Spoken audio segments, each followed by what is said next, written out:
Hello नमस्कार दोस्तों। आज हम लोग लुसेंट का भारतीय संविधान चैप्टर नंबर 1 शुरू करने जा रहे हैं। भारतीय संविधान के विकास का संक्षिप्त परिचय। आज हम लोग देखेंगे 1757 की प्लासी की लड़ाई और 1764 के बक्सर के युद्ध को अंग्रेजों द्वारा जीत लिए जाने के बाद बंगाल पर ब्रिटिश ईस्ट इंडिया कंपनी की शासन का शिकंजा कसा। और हम लोग यहाँ देखेंगे 1757 तो दिया गया है, लेकिन इसमें 23 जून 1757 को बार बार पूछा जाता है।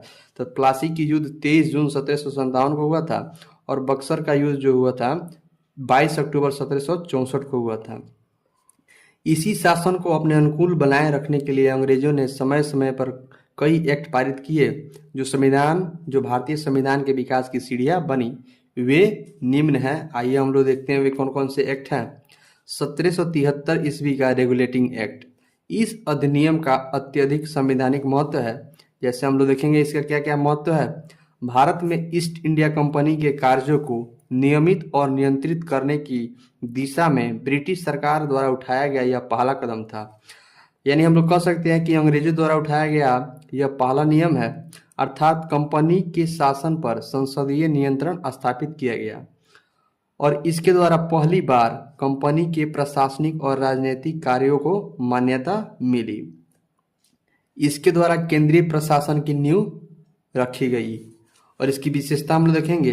इस अधिनियम द्वारा बंगाल के गवर्नर को बंगाल का गवर्नर जनरल का पद का नाम दिया गया तथा मुंबई एवं मद्रास के गवर्नर को इसके अधीन किया गया।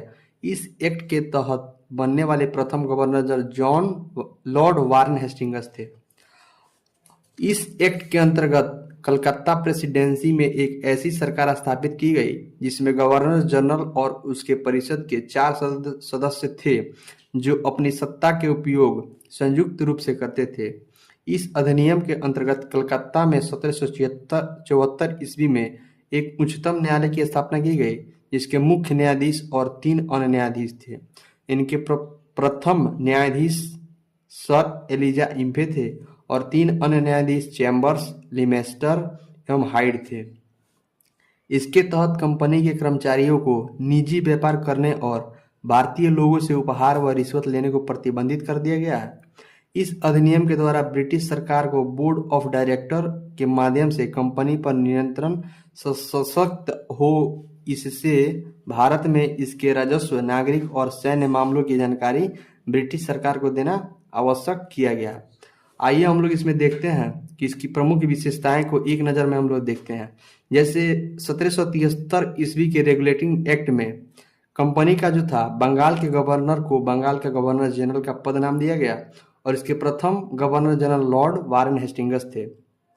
इस एक्ट के तहत बंगाल में कलकत्ता में 1774 ईस्वी में एक उच्चतम न्यायालय की स्थापना की गई और इसके प्रथम न्यायाधीश कौन थे? सर एलिजा इम्फे थे और 3 अन्य न्यायाधीश चैम्बर्स, लिमेस्टर एवं हाइड थे। और इसके तहत कंपनी के कर्मचारियों को निजी व्यापार यानी कि पर्सनल आपको व्यापार करने पर और उसके बाद लोगों से उपहार और रिश्वत लेने को प्रतिबंधित कर दिया गया था। इस अधिनियम के द्वारा ब्रिटिश सरकार को बोर्ड ऑफ डायरेक्टर्स के माध्यम से कंपनी पर नियंत्रण सशक्त हो गया। इससे भारत के राजस्व, नागरिक और सैन्य मामलों की जानकारी ब्रिटिश सरकार को देना आवश्यक कर दिया गया। अब हम लोग देखेंगे act of settlement 1781। Regulating act की कमियों को दूर करने के लिए इस एक्ट का प्रावधान किया गया था। इस एक्ट के अनुसार कलकत्ता की सरकार को बंगाल, बिहार और उड़ीसा के लिए भी विधि बनाने का प्राधिकार प्रदान किया गया।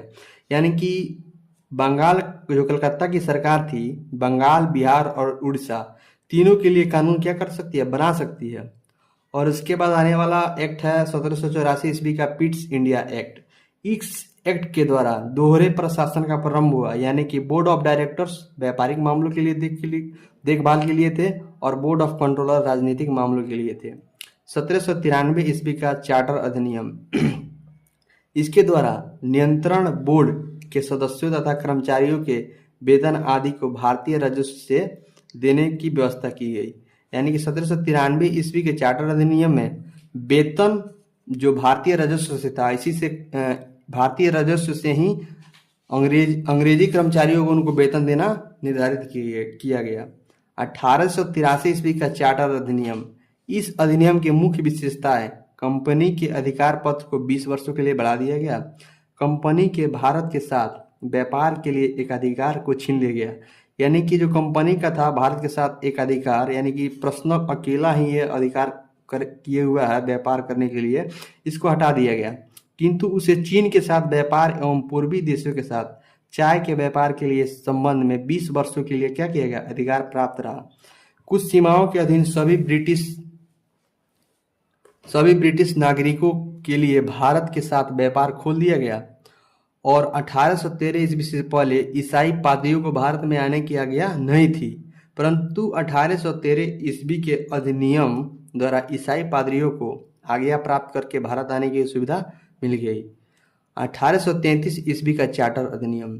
इस अधिनियम की मुख्य विशेषताएं हैं: इसके द्वारा कंपनी के व्यापारिक अधिकार पूर्णतः समाप्त कर दिए गए।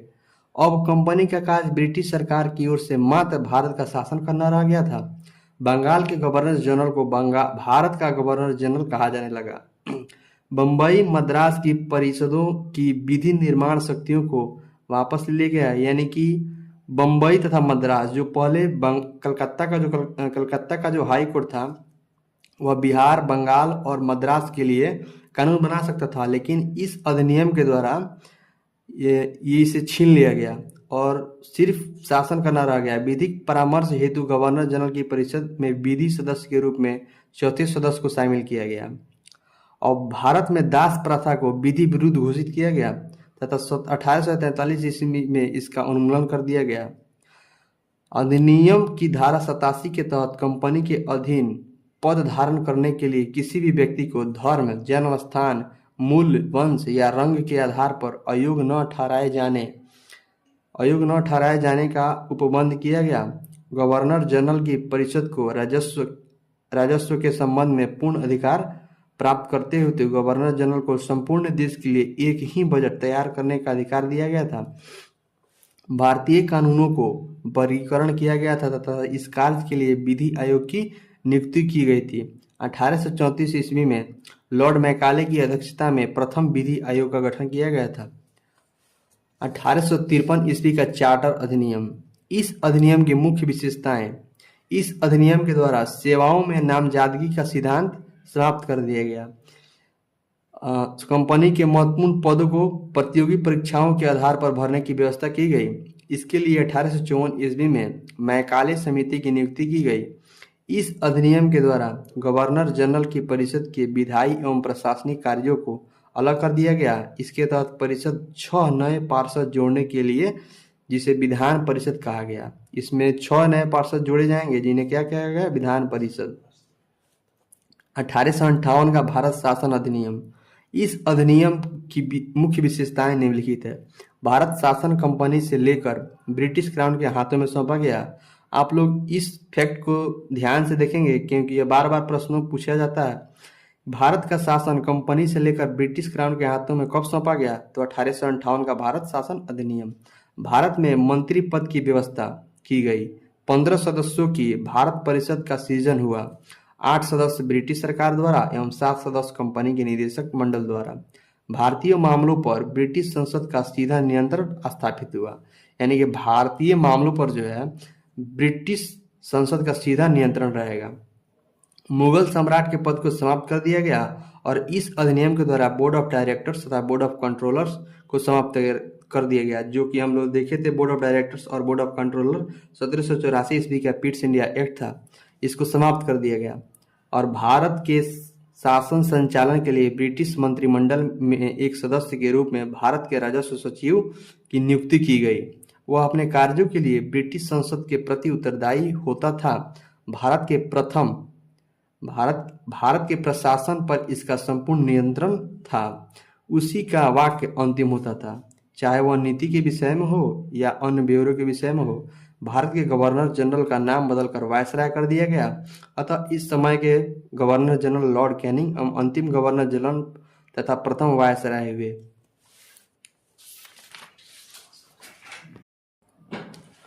अब देखिए हम लोग देखते हैं 1861 ईस्वी का भारत परिषद अधिनियम। इस अधिनियम की मुख्य विशेषताएं हैं: गवर्नर जनरल की कार्यकारिणी परिषद का विस्तार किया गया। विभागीय प्रणाली का प्रारंभ हुआ लॉर्ड कैनिंग द्वारा।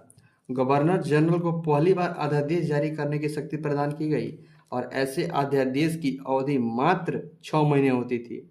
गवर्नर जनरल को बंगाल, उत्तर पश्चिमी सीमा प्रांत और पंजाब में विविध विधान परिषद स्थापित करने की शक्ति प्रदान की गई। इसके द्वारा कानून बनाने की प्रक्रिया में भारतीय प्रतिनिधियों को शामिल करने की शुरुआत हुई। वायसराय कुछ भारतीयों को विस्तारित परिषद में गैर सरकारी सदस्यों के रूप में नामांकित कर सकता था। 1862 ईस्वी में लॉर्ड कैनिंग ने 3 भारतीय बनारस के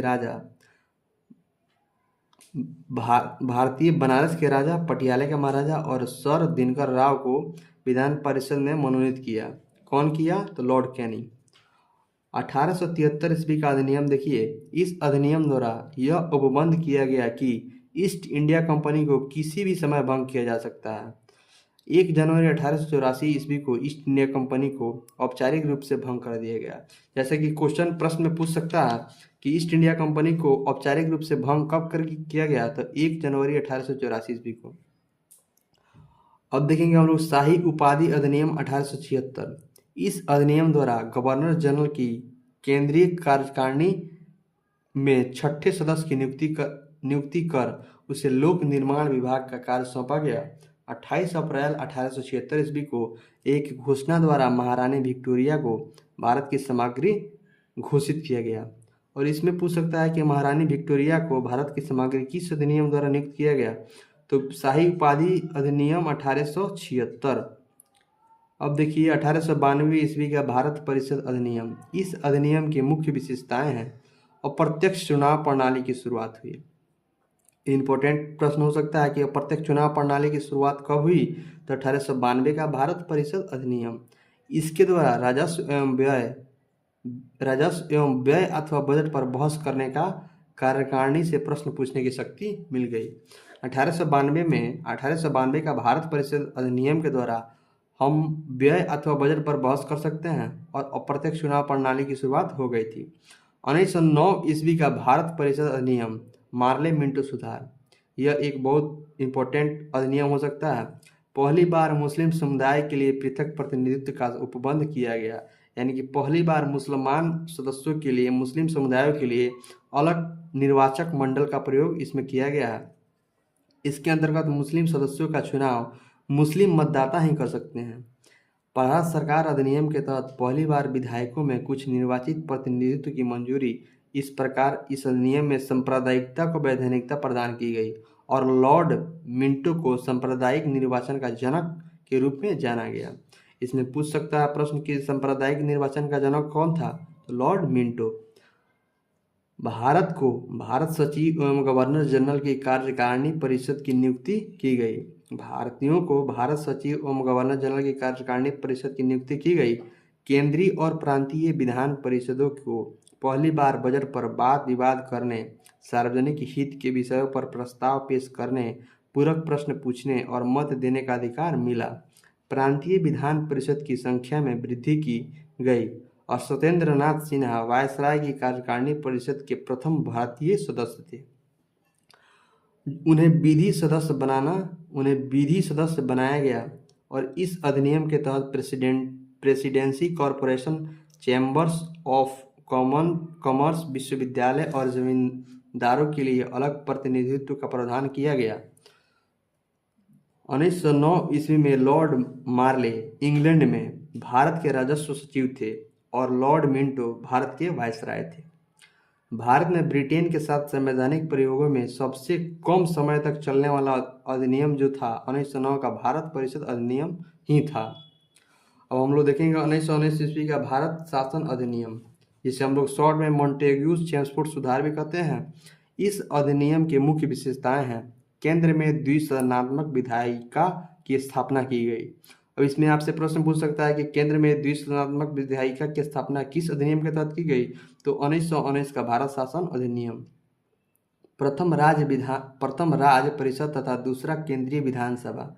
राज्य परिषद के सदस्य की संख्या 60 थी, जिसमें 34 निर्वाचित होते थे और उनका कार्यकाल 5 वर्षों का था। और केंद्रीय विधानसभा के सदस्यों की संख्या 144 थी जिसमें 104 निर्वाचित होते थे तथा 40 मनोनीत होते थे। इनका कार्यकाल 3 वर्षों का था। दोनों सदनों के अधिकार समान थे। इनमें सिर्फ एक का अंतर था कि बजट पर स्वीकृति प्रदान करने का अधिकार निचले सदन को था। प्रांतों में द्वैध शासन प्रणाली की प्रवर्तन की गई। प्रांतों में द्वैध शासन के जनक लियोनस कार्टियस थे। अब इसमें प्रश्न पूछ सकता है कि प्रांतों में द्वैध शासन के जनक कौन थे? लियोनस कार्टियस। इस योजना के अनुसार प्रांतीय विषयों को 2 उपवर्गों में विभाजित किया गया, आरक्षित और हस्तांतरित या अंतरित। आरक्षित विषय और हस्तांतरित विषय देखते हैं कौन कौन सा है।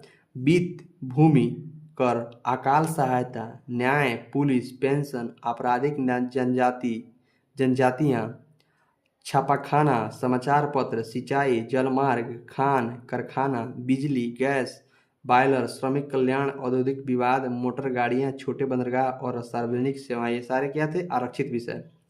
और हस्तांतरित विषय थे शिक्षा, पुस्तकालय, संग्रहालय, स्थानीय स्वायत्त शासन, चिकित्सा सहायता, सार्वजनिक निर्माण विभाग, अखबारी उद्योग, तौल तथा माप, सार्वजनिक मनोरंजन पर नियंत्रण, धार्मिक तथा अग्रहार दान आदि।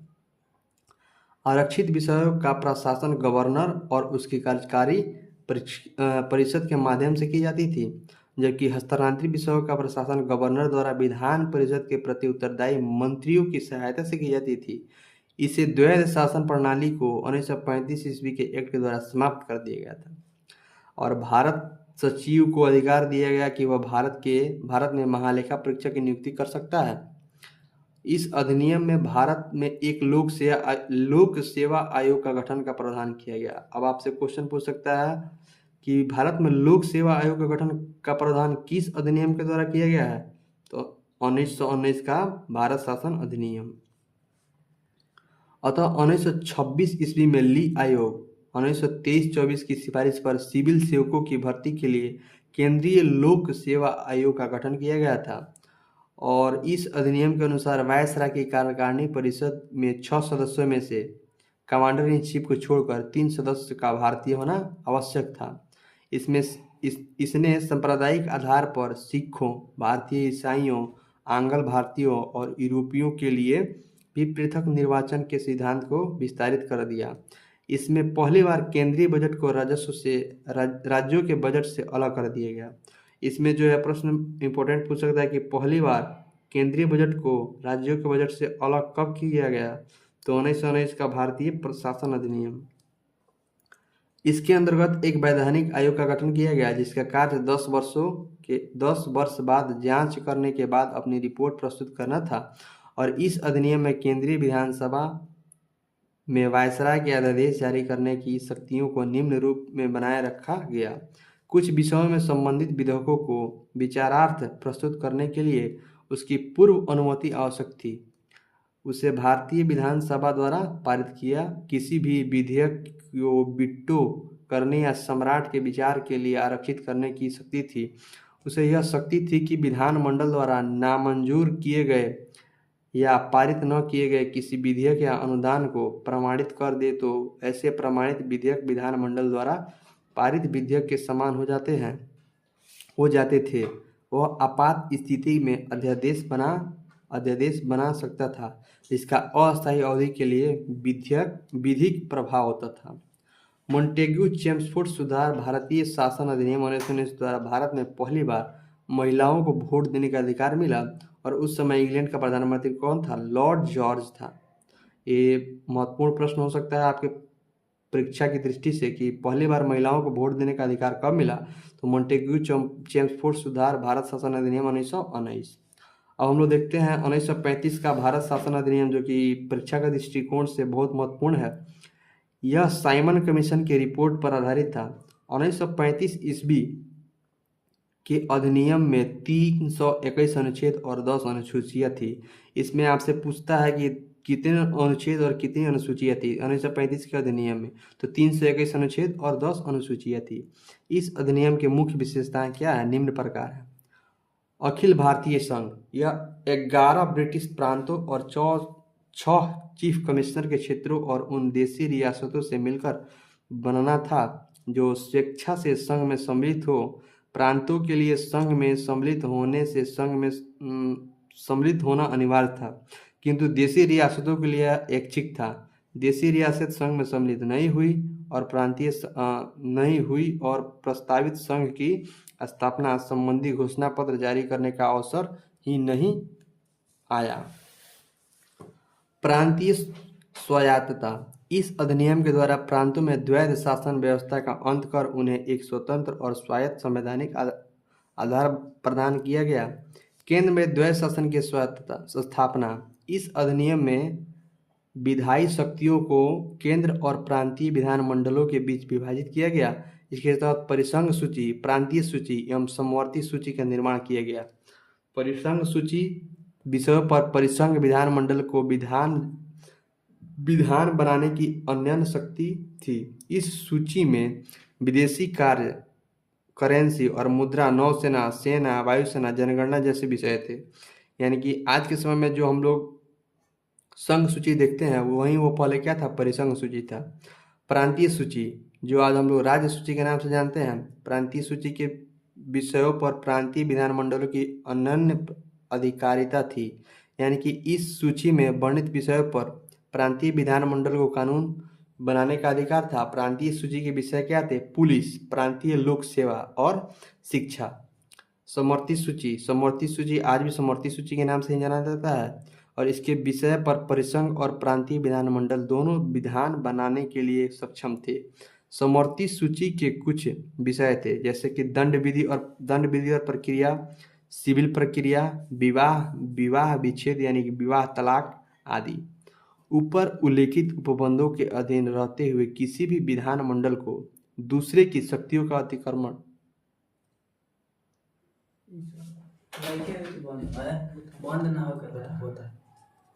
ऊपर उल्लेखित उपबंधों के अधीन रहते हुए किसी भी विधानमंडल को दूसरे की शक्तियों का अतिक्रमण करने का अधिकार नहीं था। लेकिन वायसराय द्वारा आपात की उद्घोषणा किए जाने पर परिसंघ विधानमंडल को प्रांतीय सूची के विषयों में विधान बनाने की शक्ति थी। दो प्रांतीय विधानमंडलों की अनुरोध पर भी परिसंघ विधानमंडल प्रांतीय विधानमंडल के विषय में विधान बना सकती थी। समवर्ती सूची के विषय पर परिसंघ विधि प्रांत की विधि पर अभिभावी होती थी। इस अधिनियम में अवशिष्ट विधायी शक्तियां वायसराय को दी गई थी।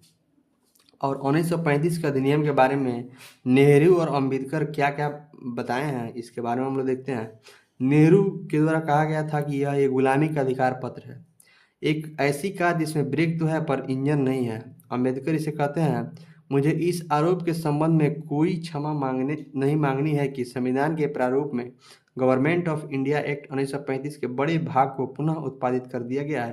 कि जैसा कि हम लोग देख सकते हैं कि आज के जो हमारा संविधान है उसमें 1935 के बहुत बड़े भाग को मिला करके हमारा संविधान बनाया गया है। संघीय न्यायालय की व्यवस्था, इसके अधिकार क्षेत्र प्रांतों तथा रियासतों तक विस्तृत था। इस न्यायालय में एक मुख्य न्यायाधीश तथा 2 अन्य न्यायाधीशों की व्यवस्था की गई थी। न्यायालय से संबंधित अंतिम शक्ति प्रिवी काउंसिल यानी लंदन को प्राप्त थी।